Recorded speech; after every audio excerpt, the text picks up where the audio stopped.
Standard 7th, Subject Mathematics. Chapter number 15, Statistics. Student, in last video we studied how to find average of given scores. Now let's learn frequency distribution table. आपल्याला आता frequency distribution table कसा करायचा आहे ते आपण बघणार आहोत. Sometimes in collected data some scores appear again and again. The number of times a particular score occurs in a data is called the frequency of that score. बघा, आपल्याला जो डाटा दिलेला असतो त्याला आपण स्कोर असं म्हणतो आणि त्यामध्ये एखादा स्कोर किंवा एखादा जो नंबर आहे तो पुन्हा पुन्हा येतो आणि मग एखादा तो स्कोर किंवा तो नंबर किती वेळा आलेला आहे हे आपल्याला जेव्हा शोधायचं असतं किंवा ही संख्या आपण जी काढतो तिलाच काय म्हणायचं आहे, त्या स्कोरची frequency. Okay, the number of times a particular score occurs in a data is called the frequency of that score. In such cases, a frequency table is made with 3 columns. मग यासाठी आपल्याला जो फ्रिक्वेन्सी डिस्ट्रीब्यूशन टेबल तयार करायचा आहे त्यामध्ये 3 column असणार आहे. 1 each for the score, second the tally marks and third frequency. मग तो जो टेबल आपण इथे बनवणार आहोत त्यामध्ये पहिला कॉलम असणार आहे स्कोरसाठी किंवा आपल्याला जी इन्फॉर्मेशन दिलेली असेल त्या इन्फॉर्मेशनसाठी. त्यानंतर सेकंड कॉलम असणार आहे टॅली मार्क्ससाठी आणि थर्ड कॉलम असणार आहे फ्रिक्वेन्सीसाठी. In the first column scores are entered in ascending order. For example, enter 1, 2, 3, 4, 5, 6 in order 1 below the order. मग पहिल्या कॉलममध्ये काय करायचं आहे, जो स्कोर आपल्याला लिहायचा आहे मग आपल्याला जी इन्फॉर्मेशन दिलेली आहे म्हणजे जे नंबर्स आपल्याला दिलेले आहेत किंवा जे स्कोर्स आपल्याला दिलेले आहे ते कसे करायचे आहेत, आपण असेंडिंग ऑर्डरमध्ये अरेंज करायचे आहेत आणि एकेका रोमध्ये लिहायचे आहेत. Read the scores in the data in serial order and enter tally marks. Tally marks means standing line for each in the second column of the table in front of the score. बघा, त्यानंतर काय करायचं आहे, तो score आपण इथे read करायचा आहे. रीड केल्यानंतर आता जो नंबर असेल किंवा जो स्कोर असेल त्याला आपण काट मारायची आहे आणि तो नंबर कुठल्या रोमध्ये आहे किंवा कोणता आहे तो आणि त्या नंबरला तिथे तो आपल्याला काय करायचं आहे, टॅली मार्क करायचा आहे. जर समजा तो स्कोर पुन्हा पुन्हा येत असेल किंवा तो जास्त वेळा येत असेल तर मग कशा पद्धतीने टॅली मार्क्स करायचे ते आपण बघूया. बघा, place 4 tally marks like this, 4 tally marks, but make the 5th one like this. मग काय करायचं आहे, 4 टॅली मार्क्स तुम्ही स्टँडिंग लाईनने दाखवायचे आहेत आणि 5th टॅली मार्क जी आहे ती क्रॉस करायची आहे. It makes it easier to count the total number of tally marks. बघा, आपण हा स्कोर 3 घेऊया. हा 13 टाइम्स आलेला आहे असं आपण कन्सिडर करू. मग 13 टाइम्स, मग आता आपण हे 5चे ग्रुप्स तयार केलेले आहेत तर मग इथे हे ग्रुप्स किती येणार आहेत, 2 ग्रुप्स येतील. हे 5चे 2 ग्रुप्स येतील आणि 3 स्टँडिंग लाईन्स म्हणजेच 3 टॅली मार्क्स एक्स्ट्रा येतील. आपल्याला ते काउंट करायला सोपं जाईल. हा एक ग्रुप म्हणजे 5, सेकंड ग्रुप अगेन 5 + 5 10 अँड +3 13. अशा पद्धतीने आपल्याला काउंटिंग करायला सोपं जाईल. आणि जे आपण काउंट केलेलं आहे ते आपण कुठे लिहिणार आहोत, थर्ड कॉलममध्ये.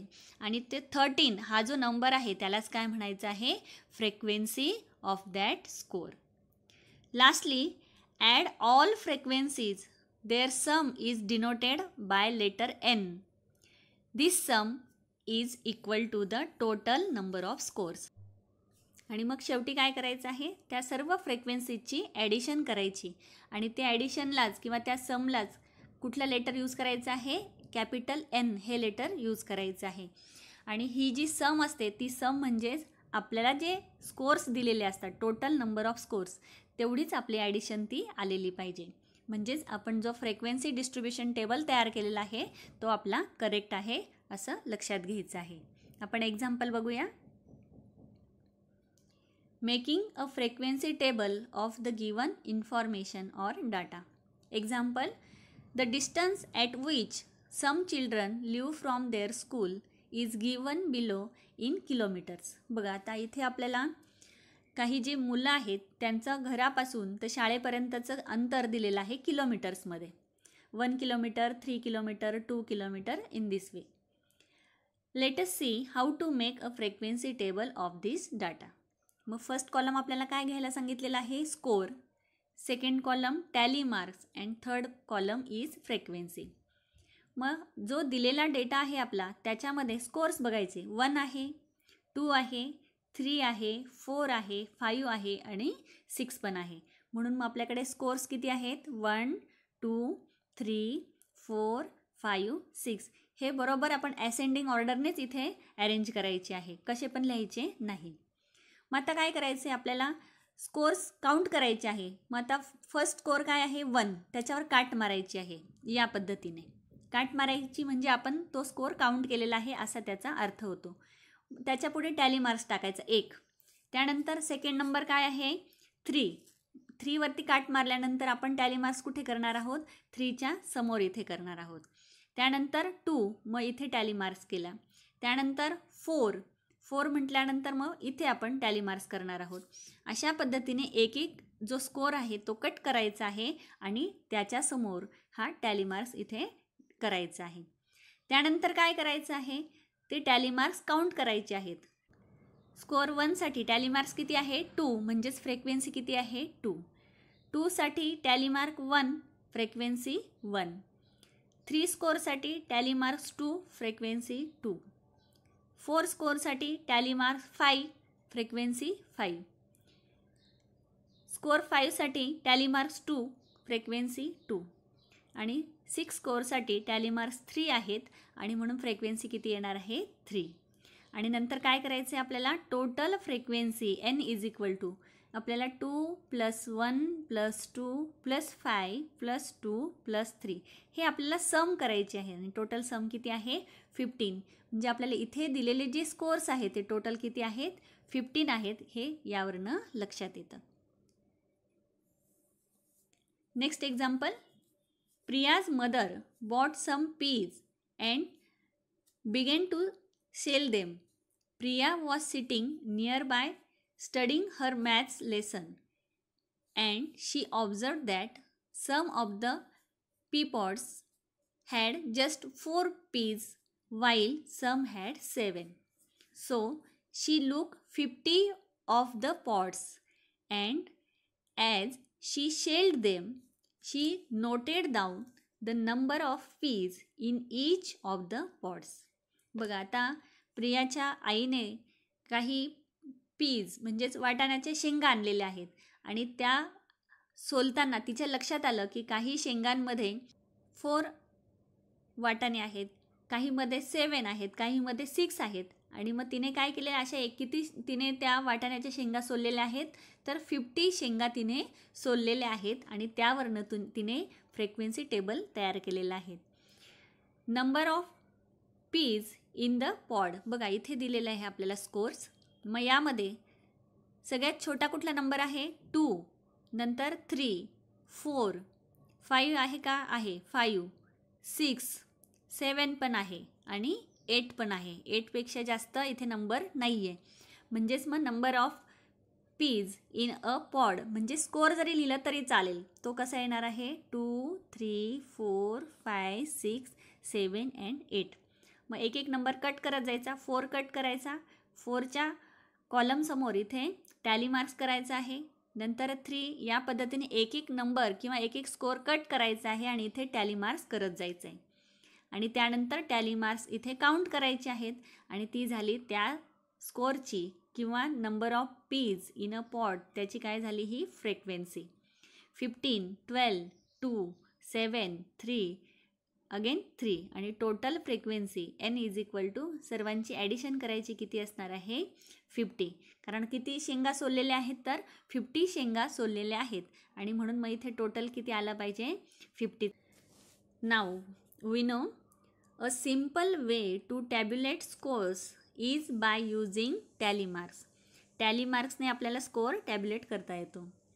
अ table in which the number of tally marks indicates the frequency is called a frequency table. When the number of scores is very large, a frequency table is used to find their average. From this, you solve examples of practice set 55. First example, the height of 30 children. बघा इथे आपल्याला score दिलेला आहे. किती आहे? Total हा score दिलेला आहे 30. In a class is given in centimeters. आपल्याला 30 चिल्ड्रन्सची हाईट दिलेली आहे सेंटीमीटरमध्ये. Draw up a frequency table of this data. मग ह्या जी इन्फॉर्मेशन किंवा हा जो डाटा आपल्याला दिलेला आहे त्याचा आपल्याला फ्रिक्वेन्सी टेबल तयार करायचा आहे. बघायचं आहे सर्वात छोटा स्कोअर कोणता दिसतो इथे बघा 131 हा छोटा स्कोअर आहे. त्यानंतर सेकंड 132, 133, अगेन 134, 135, 136, 137, 138, then 139 and 140. 140च्या अबव इथे एक पण स्कोअर दिलेला नाही आहे. मग फ्रिक्वेन्सी टेबल इथे तयार करताना पहिला स्कोअर आपण काय घेणार आहे 131 आणि लास्ट कुठला असणार आहे 140. तुम्ही या पद्धतीने स्कोअरचा कॉलम तयार करून घ्यायचा. टॅली मार्क्स करायचे आहेत आणि फ्रिक्वेन्सी फाइंड करायची आहे. Second problem, in a certain colony there are 50 families. The number of people in every family is given below. Draw up the frequency table. बघा एका कॉलनीमध्ये 50 फॅमिलीज राहतात आणि त्या फॅमिलीजमध्ये किती पीपल्स आहेत यासाठीचं आपल्याला ही इन्फॉर्मेशन इथे दिलेली आहेत. त्यावरून आपल्याला फ्रिक्वेन्सी टेबल तयार करायचं आहे. मग आपण स्कोअर म्हणूया पहिला कॉलम किंवा नंबर ऑफ पीपल्स असं म्हटलं तरी सुद्धा चालेल. सेकंड कंपल्सरी टॅली मार्क्स आणि थर्ड कंपल्सरी फ्रिक्वेन्सी. मग आता एक लक्षात ठेवायचं आहे तुम्ही टोटल फ्रिक्वेन्सी जेव्हा घ्याल तर किती आली पाहिजे ती 50च आली पाहिजे. या पद्धतीने हा फ्रिक्वेन्सी टेबल तयार करायचा. Third problem, a dice was cast 40 times and each score noted is given below. Draw up a frequency table for this data. एक डायस घेतलेला आहे तो आपण 40 टाइम्स आपण फेकलेला आहे आणि मग त्यावरती कुठला स्कोअर आपल्याला मिळालेला आहे तो इथे खाली दिलेला आहे. यावरनं तुम्ही फ्रिक्वेन्सी टेबल तयार करायचं आहे. आणि फोर्थ प्रॉब्लेम आहे, the number of chapatis that 30 children in a hostel need at every meal is given below. Make a frequency table for these scores. मग 30 मुलांसाठी एका हॉस्टेलमध्ये राहणाऱ्या 30 मुलांसाठी काही चपातीच बनवलेले आहेत. एकाला किती लागतात ते इथे आपल्याला दिलेलं आहेत आणि त्यावरनं फ्रिक्वेन्सी टेबल तयार करायचं आहे. In this way we complete chapter number 15 statistics. बघा आपले सगळे चॅप्टर जे आहेत सेकंड टर्मचे ते कंप्लीट झालेले आहेत. त्यानंतर आपण पुढच्या आठवड्यापासून रिव्हिजन घेणार आहोत.